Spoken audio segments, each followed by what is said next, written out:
सबसे पहले दोस्तों आपको बैंक में जाना है और बैंक में जाने के बाद ये फॉर्म देखना है कि ये फॉर्म कहाँ पर आता है। कभी कभी आपको सामने में ही दिख जाएगा टेबल पर।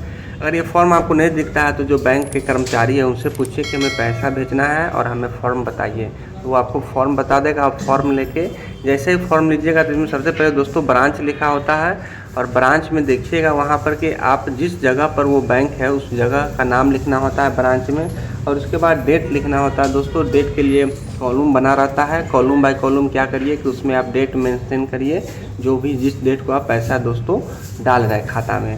उसके बाद क्या करना है कि आपको अकाउंट नंबर डालना है और अकाउंट नंबर का भी दोस्तों कॉलम बॉक्स दिया रहता है, यहाँ देख रहे हैं। उसके बाद आप अकाउंट नंबर उसमें डाल दीजिए, जिस अकाउंट पर आपको पैसा भेजना है या जिसको पैसा भेजना है उसका खाता नंबर दोस्तों डालिए।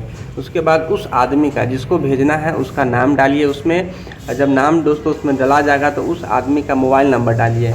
मान लीजिए बाय मिस्टेक नहीं गया पैसा तो बैंक वाले उस नंबर पर फ़ोन करके कंफर्म करते हैं कि ये नंबर किसका है। उसके बाद दोस्तों आपको कितना भी रुपया डालना है वो अमाउंट, वो राशि उसमें लिख दीजिए, आपको कितना रुपया भेजना है। एक बार तो दोस्तों रुपया को शब्द में लिखना होता है और एक बार दोस्तों रुपया को वर्ड में लिखना रहता है। तो यहाँ देखिए पहले तो हमने लिख दिए डिजिट में, फिर हमने वर्ड में लिखा।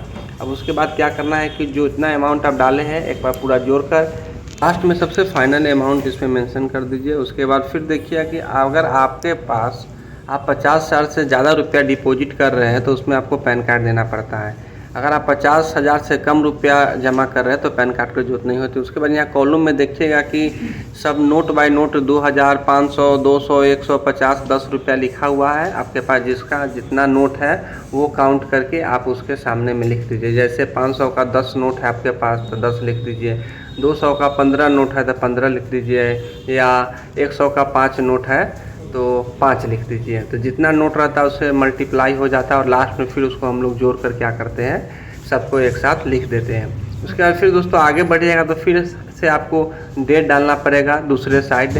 आप अपने हाथ के दाहिने साइड इसमें फिर से आपको जो इधर भरे हैं बाएं साइड सेम आपको दाहिने साइड भी ब्रांच भरना है, फिर से अकाउंट नंबर भरना है, जो भी आप खाता नंबर है जिसको भेज रहे हैं, फिर जिसको भेज रहे हैं उसका नाम डाल दीजिए। सेम प्रोसेस करना है और फिर से उनका मोबाइल नंबर डाल दीजिए। अगर ईमेल आईडी है तो सही है डालिए, अगर नहीं है तो कोई बात नहीं, इसे ब्लैंक छोड़ दीजिए।